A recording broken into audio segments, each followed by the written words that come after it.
초등학교 운동회에 가본 적이 있습니까? 초등학교 운동회 때마다 가장 재미있는 광경은 1학년들의 달리기입니다. 규칙을 잘 모르기 때문에 트랙을 따라 돌지도 않고 가로질러 가는 아이들도 있고 심지어는 거꾸로 달리는 아이들도 있습니다.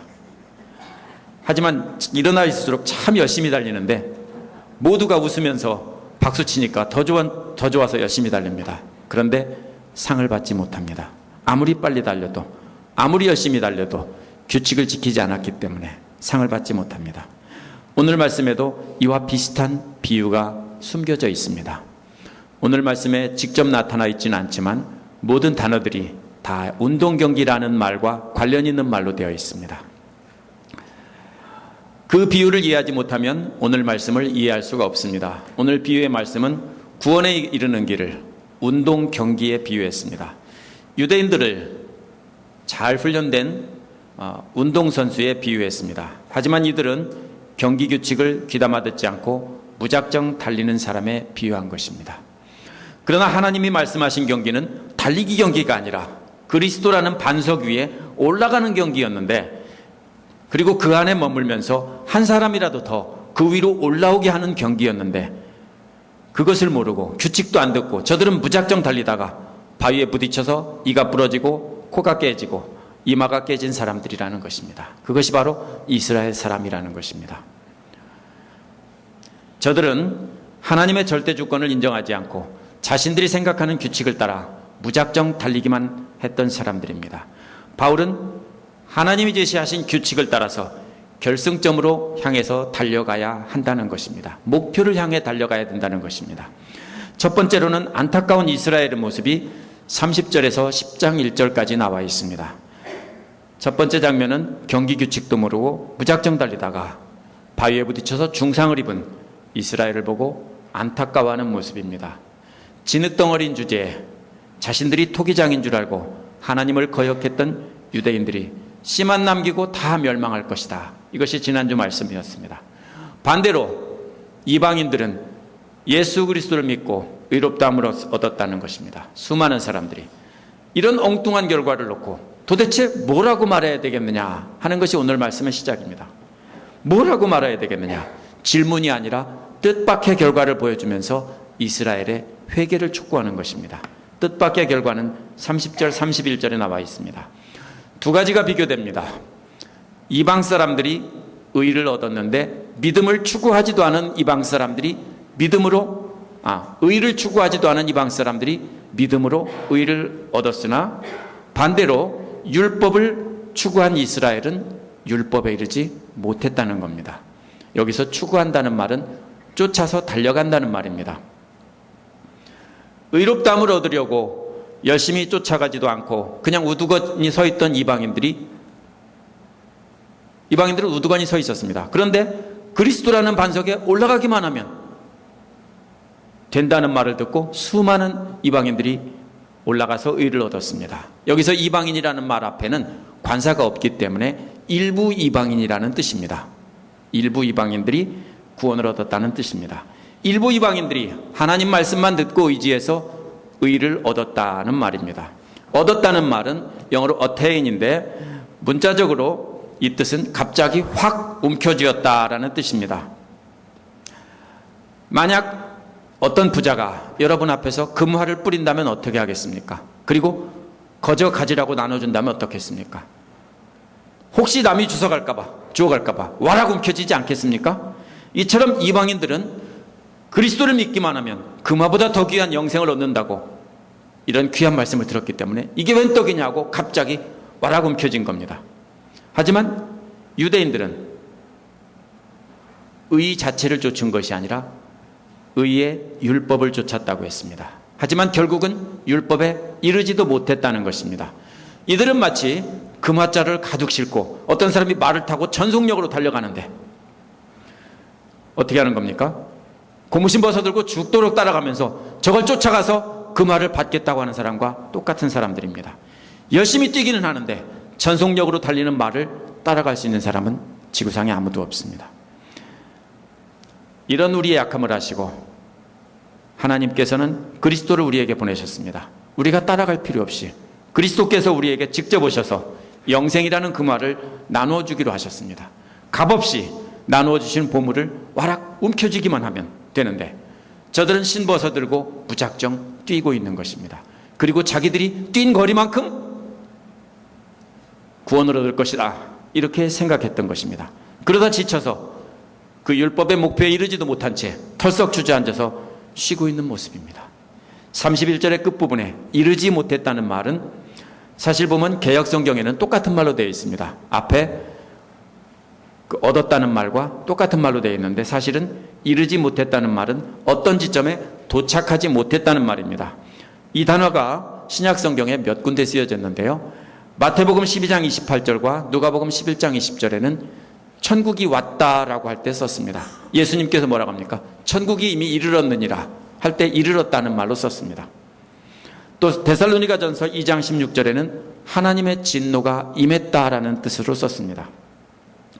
이 단어를 연구해 보면 천국이나 하나님의 진노는 우리가 달려가서 쫓아가는 것이 아니라 하나님 편에서 우리에게 다가와서 우리에게 주시는 것이라는 것입니다. 천국은 우리가 쫓아가는 것이 아니고 천국이 우리를 향해서 날아오는 것이라는 것입니다. 마치 헬리콥터가 우리 앞에 내려앉듯 예수 그리스도께서 이 땅에 오셔서 우리 앞에 오신 것입니다. 그리고 하나님 나라가 이미 임했다라고 선포하셨습니다. 우리가 하나님 앞에 나가는 것이 아니라 하나님께서 우리를 찾아와 주신 것입니다. 하나님의 진노도 마찬가지입니다.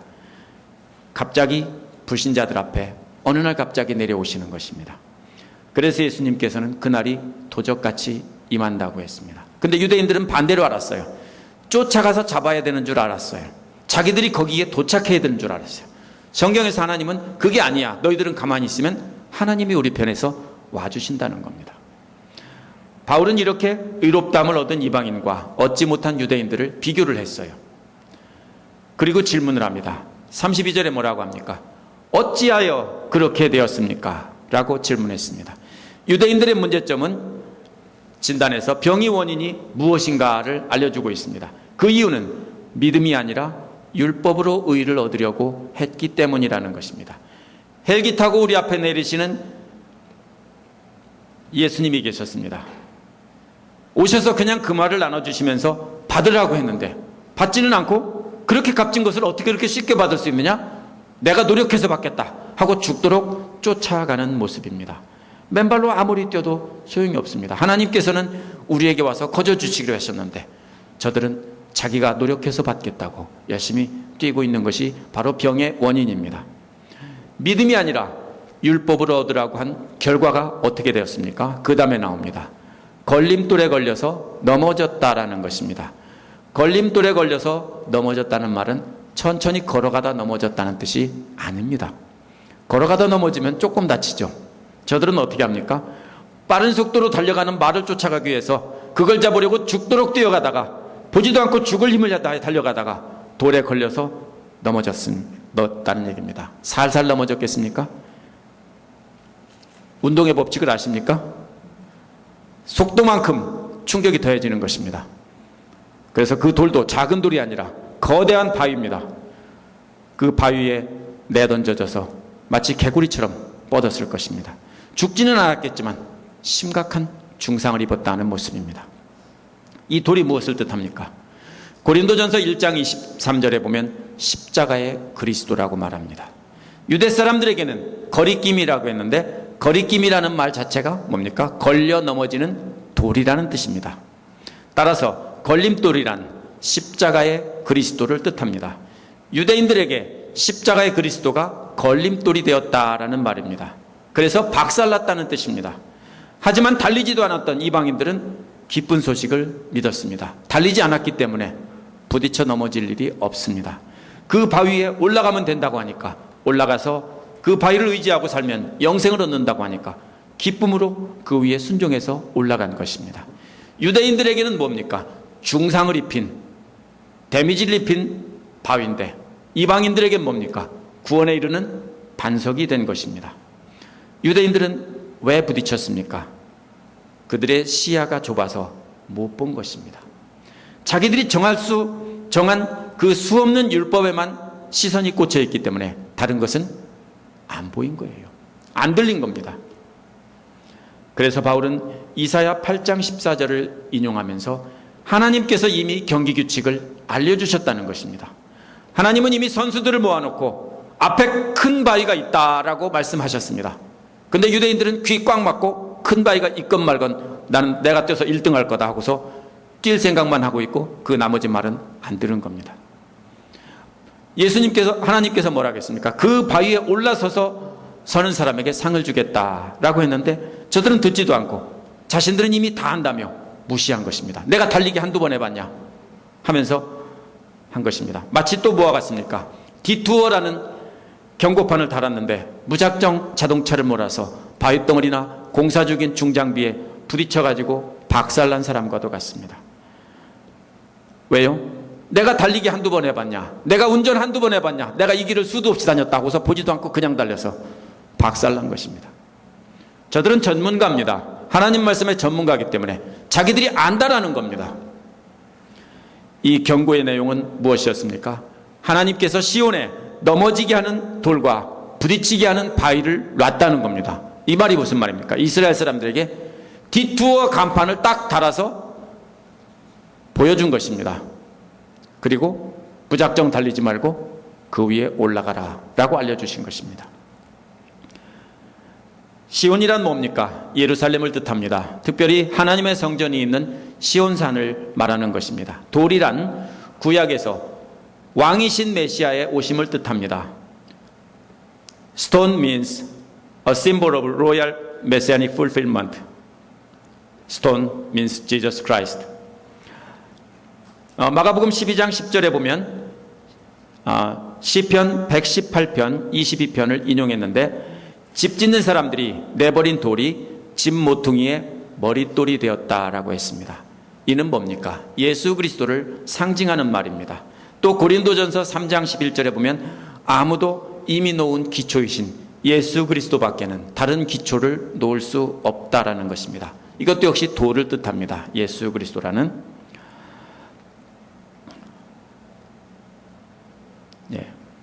It's like a wise master builder. I lay the foundation and another is building on it. But each man must be careful how he built on it.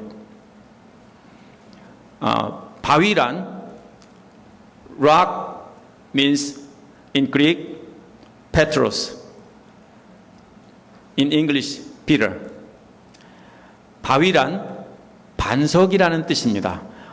이 반석 역시 예수 그리스도라는 뜻입니다.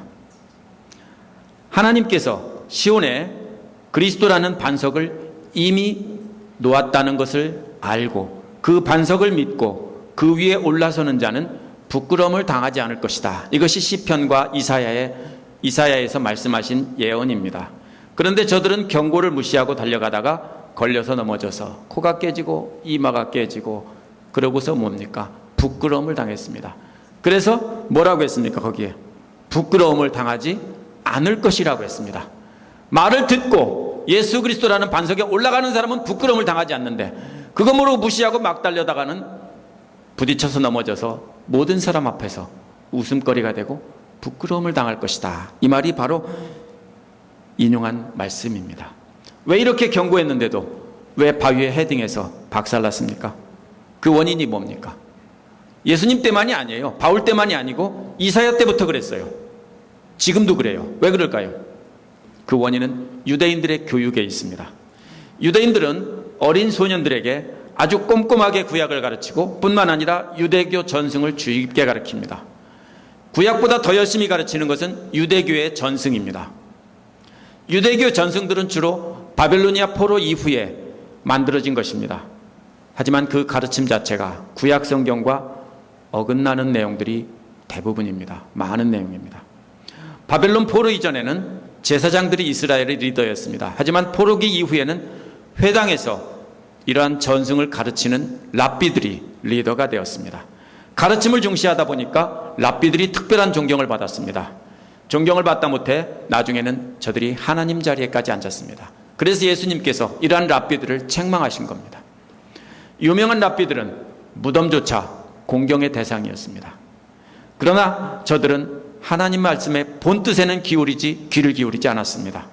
이러한 유대인을 향해서 예수님께서 뭐라고 합니까? 요한복음 8장 19절에서 너희는 나도 모르고 아버지도 모른다.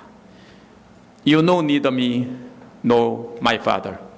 이것이 유대인들입니다. 저들이 예수님 당시에만 그렇게 한 것이 아닙니다. 이사야 1장 10절에서 14절에 보면 하나님 말씀에 귀를 기울이지 않고 헛된 제사를 드리고 각종 절기를 지키면서 말씀에 순종하지 않았다라고 했습니다. 말씀에는 귀를 기울이지 않고 지키는 제사와 절기들이 하나님께 너무 짐이 돼서 지기도 이젠 지쳤다라고 하나님께서 이사야를 통해서 말씀하셨습니다. 쓸데없는 제사 좀 지내지 마라. 지쳤다. 예수께서 마태복음 15장 8절 9절에서 이사야 29장 13절을 인용했습니다. 이 백성이 입술로는 나를 공경해도 마음은 나에게서 떠나 있다. 그들은 사람의 훈계로 교리를 가르치며 나를 헛되이 예배한다. 예수께서 인용하신 말씀을 보면 예수님 당시에 유대인들이나 이사야 당시에 유대인들이나 똑같았다는 걸 알 수 있습니다. 자기들이 만든 사람의 훈계란 유대교 전승을 말하는데요. 그것을 어린아이들에게 철저히 가르쳐서 계속 이어지게 했던 것입니다. 오늘날 유대인들도 이사야 시대나 예수님 시대나 똑같습니다. 왜냐하면 저들의 가르침은 변하지 않았습니다.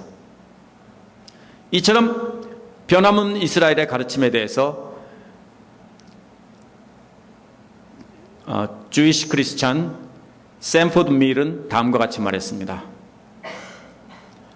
이스라엘은 그 영혼의 선장, 즉 그 배의 주인 되길 원한다. 하지만 이스라엘은 방향타와 나침반을 잃어버렸고 이제 그 배는 죄의 소용돌이 근처로 질주하고 있는 중이다. 무엇이 지옥의 소용돌이에 빠져가는 이스라엘을 구해줄꼬. 이것이 오늘날 이스라엘의 상태이고 바울 시대의 이스라엘의 상태와 마찬가지다. 영어로 한번 읽어드리겠습니다. Israel want to be the captain of her own soul, the master of her own ship. But Israel lost both her rudder and her compass.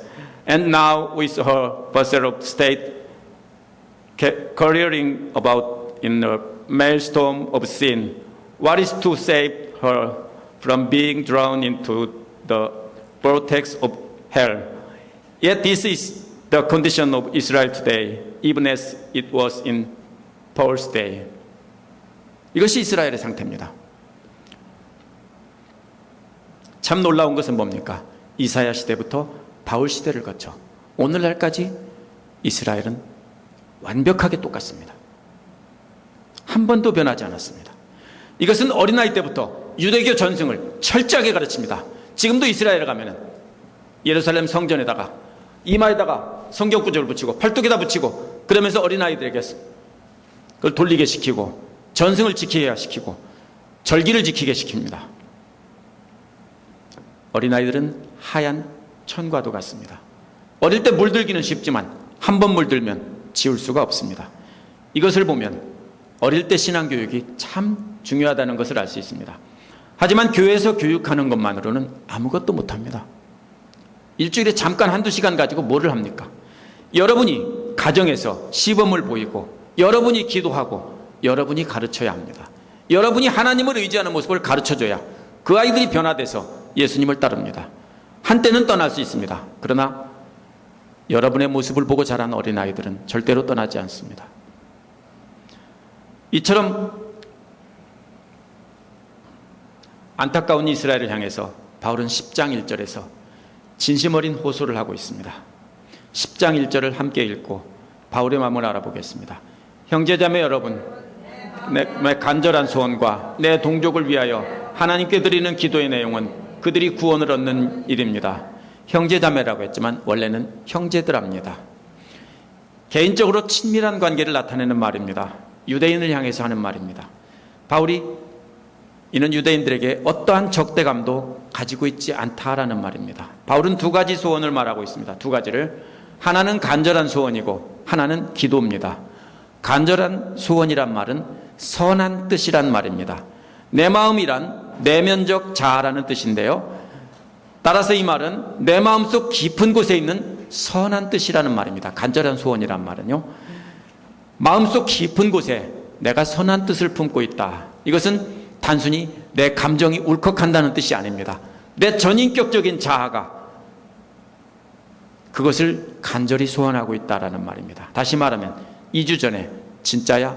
진짜라니까 라고 한 말과 같은 것입니다. 전심을 다해 간절히 바라는 것이 있다는 것입니다. 두 번째는 기도라고 했는데 유대인을 위해서 하나님 향해 드리는 기도입니다. 결국 마음속에 전심을 다해서 간절히 바라는 것이나 기도하는 것이나 같은 것입니다. 이러한 기도는 이스라엘을 향한 바울의 열정의 결정적인 증거입니다. 바울의 마음속에 간절한 소원과 하나님을 향한 기도는 무엇일까요? 유대인들이 구원을 얻는 것입니다. 사실 바울의 대적자들은 유대인들을 죽이고 싶도록 미워하는 자들입니다. 왜냐하면 자기의 조상들의 가르침을 무시하고 유대교를 파괴하고 있다고 생각하고 있기 때문입니다. 자신을 죽이려고 으르렁거리는 사람들을 향해서 형제들아 라고 다정한 목소리로 부르면서 진심으로 내가 너희들을 사랑한다 라는 말입니다. 진심으로 사랑하기에 너희들 구원을 위해 온 마음 다해 하나님께 기도하고 있다라는 것입니다. 어디서 많이 본 것 같은 말 아닙니까? 어디서 봤습니까? 예수님께서 특허내서 하신 말씀을 카피한 겁니다. 물론 예수님께 특허 사용료를 냈을 것입니다. 누가복음 23장 24절에 보면 예수님께서 십자가에 달려 돌아가실 때 자신을 십자가에 매단 사람을 향해서 뭐라 하겠습니까? 아버지, 저들을 용서하여 주십시오. 예수님의 말을 카피한 사람은 바울만이 아닙니다. 사도행전 7장 60절에 보면 스데반도 카피를 했습니다. 돌에 맞아 죽어가며 숨을 몰아쉬면서 다음과 같이 기도했습니다. 주님, 이 죄를 저들에게 돌리지 마십시오. 바울은 스데반의 죽음을 지휘한 사람입니다. 스데반이 이 기도를 할 때 바울은 그 자리에 있었습니다.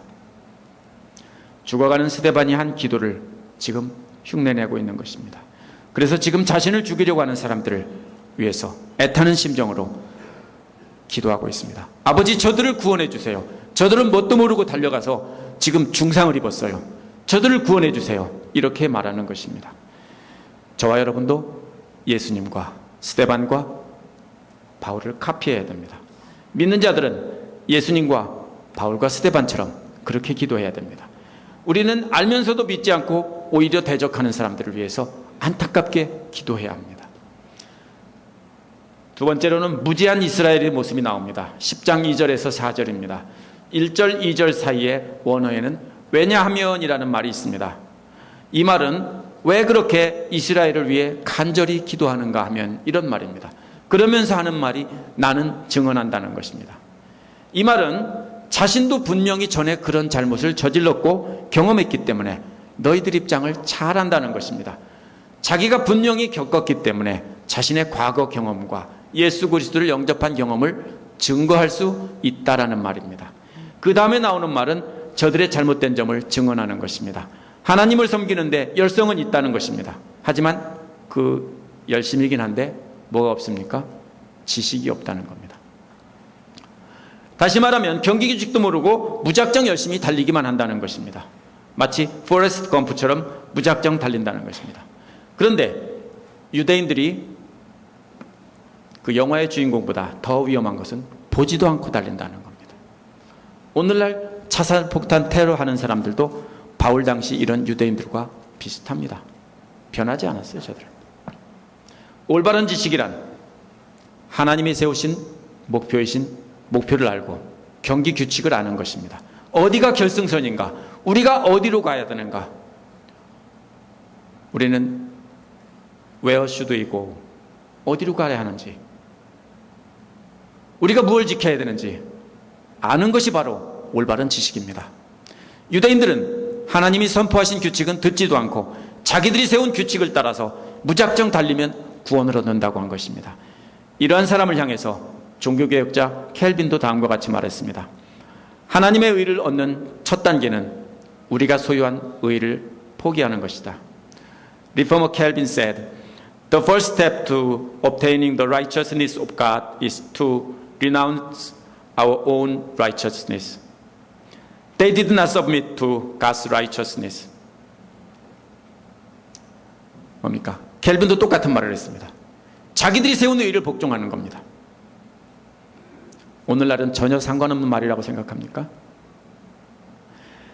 바울 당시 유대인들은 탄탄한 근육을 가진 아주 잘 훈련된 마라톤 선수와 같은 사람들이었습니다.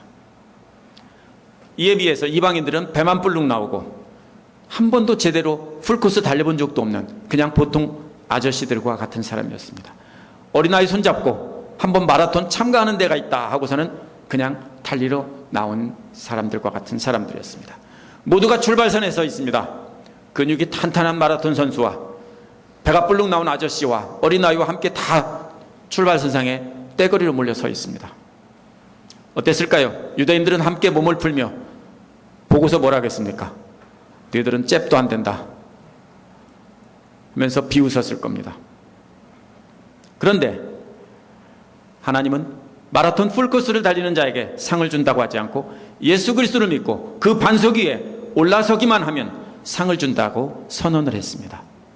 유대인들은 그 말을 듣기는 들었을 겁니다. 하지만 그런 엉터리 경기가 어디 있어 하고 무시한 것입니다.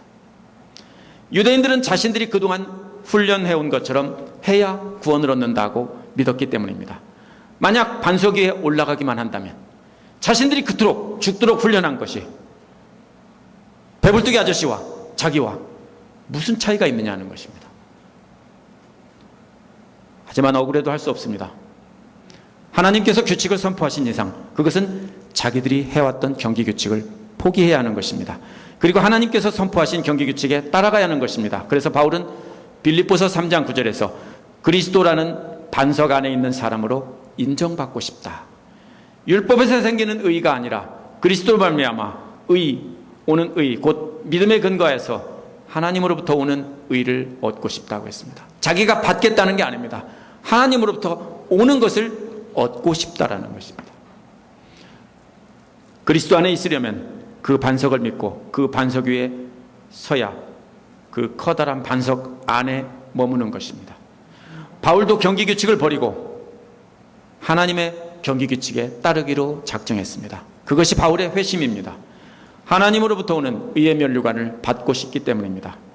오늘날 신자들도 유대인들처럼 생각하기 쉽습니다. 특히 오랫동안 신앙생활을 하며 경건한 삶을 살아온 사람들은 자신들처럼 해야 구원을 받는다고 하기 참 쉽습니다. 말은 믿음으로 구원받는다고 하지만 사실은 아니야 라고 생각합니다. 너희들은 아직 멀었어. 이런 교만한 마음을 갖기가 참 쉽습니다. 망나니처럼 세상에 살다가 이제 막 회개하고 온 사람과 나와 어떻게 똑같냐 이렇게 생각하기 쉽습니다. 하지만 하나님께서 정하신 규칙이니까 따라야 됩니다. 어린아이들처럼 It's not fair라고 해도 아무 소용이 없어요. 우리는 진흙인데 감히 건방지게 하나님 앞에 불공평하다면서 자신들이 정한 규칙을 하나님께서 받아들이도록 그렇게 요청할 수는 없는 것입니다. 저들이 올바른 지식이 없다는 것은 전혀 모른다는 것이 아닙니다. 듣기는 들었는데 피상적으로 듣고 흘려듣고 순종하지 않는 것이 바로 뭡니까? 올바른 지식이 없는 겁니다. 오늘날도 뭡니까? 하나님 말씀 알기는 아는데 흘려듣고 순종하지 않으면 뭡니까? 유대인과 똑같이 올바른 지식이 없는 겁니다. 우리가 오해하면 안 돼요. 그냥 머릿속에 많이 알고 있으면 된다고요? 절대로 아닙니다. 올바른 지식이 뭡니까? 내가 알고 그것에 순종하는 것이 바로 올바른 지식입니다. 안 그러면 뭡니까? 하버드 대학의 종교학과 교수들처럼 그냥 수많은 성경적인 지식밖에 될 수가 없습니다. 아무것도 아니에요. 그거 갖다 어디다 쓸 건데요? 예수님께서 이처럼 무지한 바리새인과 서기관을 향해서 마태복음 15장 14절에서 뭐라 하겠습니까? 소경이 소경을 인도한다라고 했습니다. 역시 올바른 지식이 없다는 말입니다. 유대인들이 하나님에 대한 지식이 없다는 것은 예수님 말씀만이 아닙니다. 이사야 5장 13절에 보면 나의 백성들은 지식이 없어서 포로가 될 것이다. 또 호세아 4장 6절에 보면 내 백성이 지식이 없으므로 망한다 라고 했습니다. 그러므로 하나님에 대한 바른 지식이 없다는 것은 바울 시대나 호세아 시대나 예수님 시대나 이사야 시대나 똑같이 공통적인 것이었습니다. 이스라엘이 하나님에 대한 지식이 없다라고 하는 것은 사실 유대인 입장에 보면 넌센스입니다. 그리고 큰 모독입니다. 자기들보다 하나님을 더 잘 알고 열심히 믿는 사람은 없다라고 주장하기 때문입니다. 하지만 그것도 잘 아는 바울이 그들을 향해서 무식한 녀석들 이렇게 말하고 있습니다. 반발하는 저들에게 그 이유를 설명한 것이 3절입니다. 3절의 주절은 하나님에 의해 복종하지 않는다는 말이 핵심입니다. 이는 하나님께서 만드신 규칙에 복종하지 않는다는 뜻입니다. 그럼 무엇에 복종합니까? 두 가지를 비교하고 있습니다. 하나님의 의는 모르면서 자신들의 의를 세우려고 한다. 뭡니까? 규칙을 새로 제정하려고 하는 겁니다. 자신들이 만든 규칙이 뭐가 됩니까? 올림픽 공식 규칙이 되도록 자꾸 주장하는 것과 똑같습니다. 자신들의 의를 세우려고 한다라는 것입니다. 하나님의 의란 하나님께서 세우신 경기규칙입니다. 하나님의 경기규칙이 제가 뭐라고 비유했습니까? 예수 그리스도를 믿고 의지하는 사람들을 의롭게 한다는 것이 하나님의 규칙입니다. 그러나 이스라엘은 유대교 전승을 철저하게 지킴으로 앞뒤 안 보고 무조건 달리는 것이 바로 하나님의 규칙이라고 하는 겁니다. 이것은 자신들의 규칙입니다. 그래서 하나님의 규칙을 밀어내고 자신들의 규칙이 공식적인 규칙이 되게 하려고 하는 것입니다. 이스라엘은 자신들의 경기 규칙을 고집하면서 하나님의 규칙을 무시한 겁니다. 이런 태도를 보고 바울은 하나님의 의에 대한 지식이 없다라고 한마디로 말한 겁니다. 한마디로 말하면 뭡니까? 하나님도 모르는 무식한 이방인들과 같은 사람들이다. 이렇게 아주 자극적이고 도전적인 말을 했습니다. 왜 이스라엘 하나님도 모르는 무식장이라고 했습니까? 진짜 모르는 것이 4절에 나와 있습니다. 4절 함께 읽어보겠습니다. 그러므로 그리스도는 율법의 끝마침이 되셔서 모든 믿는 사람에게 의가 되어주셨습니다. 끝마침이라는 말은 운동경기의 결승선이라는 말입니다. 최종 목표라는 겁니다. 율법의 최종 목표가 뭡니까? 그리스도를 담는 것이 율법의 최종 목표다는 겁니다. 앞에서 돌과 바위로 비유적으로 말하던 것을 여기에서는 분명하게 그리스도다 이렇게 말합니다. 그런데 그리스도는 모든 사람의 율법의 끝마침이 아닙니다. 믿는 자들에게만 율법의 끝마침입니다. 믿지 않는 자들에게는 아무 소용이 없는 말씀이에요. 예수께서도 마태복음 5장 17에서 율법이나 선지자를 폐하러 온 줄 생각하지 마라. 폐하러 온 것이 아니고 완전케 하려 왔다. 완전케 한다는 말도 결국 완성한다, 목적에 다다른다는 말입니다. 유대교 율법은 결국 자기 의를 자랑하는 것이고 교만한 것입니다. 하지만 예수님의 의는 예수님께서 완성하신 의를 죽기까지 따라가며 순종하는 것입니다. 한번 잘 보십시오. 이게 제가 옛날 얘기를 하는 게 아닙니다. 오늘날도 이와 똑같이 자기가 마음속에 정한 규칙이 있습니다. 오랫동안 신앙생활한 사람일수록 자기 규칙이 있어요. 그러면서 그것에 순종해야 구원을 받는다라고 엉터리 주장을 하기 쉽습니다. 유대인 입장에서 보면 믿기만 하면 구원받는다는 말이 너무 싱겁게 보일지도 모릅니다. 죽도록 달릴 필요 없이 나눠주는 보물을 그냥 받으면 덥석 잡기만 하면 된다는 것이 우스울지 모릅니다. 하지만 그것으로 끝나는 게 아니라는 겁니다. 그 반석 안에 머물면서 그리스도를 닮아가기 위해 최선을 다해야 하는 것입니다. 성도는 죽을 때까지 그리스도를 닮아야 합니다. 그리스도를 닮기까지 자신을 쳐서 복종시켜야 됩니다. 주께서 원수를 사랑하시면서 그들을 위해서 십자가상에서 기도한 것처럼 우리도 그 사랑을 본받아야 됩니다. 스데반이 돌에 맞아 죽어가면서 숨을 몰아쉬면서 그들을 위해서 기도한 것처럼 기도하는 것입니다. 이것이 유대인들이 알지 못했던 하나님의 의에 대한 지식입니다. 그 지식은 바로 반석이신 그리스도이십니다. 오늘 말씀의 결론을 맺겠습니다. 여러분에게 안타까운 이스라엘이 누굽니까? 한번 찾아보십시오. 여러분에게 안타까운 이스라엘이 누굽니까? 여러분이 사랑으로 복음을 전하는데도 적대적으로 대하는 사람이 어디 있습니까? 우리의 운동 경기는 힘을 자랑하기 위해 죽도록 달리는 경기가 아닙니다. 우리는 그리스도라는 반석 위에 올라서서 그 반석 위에 서서 반석 아래에 있는 사람들을, 사랑하는 사람들을, 또 반석을 쳐다보지도 않고 죽도록 달려서 곧 부딪히게 된 사람들을 향해서 기도해야 됩니다. 그들을 이 위로 올라오라고 말해줘야 됩니다. 자신이 선장이 돼서 살아가는 사람들을 향해서 이제 곧 지옥의 소용돌이로 너희들은 빨려 들어간다라는 것을 말해줘야 됩니다. 안타까운 심정으로 이야기해야 됩니다. 여러분에게 무지한 이스라엘이 누굽니까? 무지한 이스라엘은 하나님을 잘 알고 열심히 섬긴다는 사람 중에 있습니다. 예수를 믿기만 하면 뭘 하냐?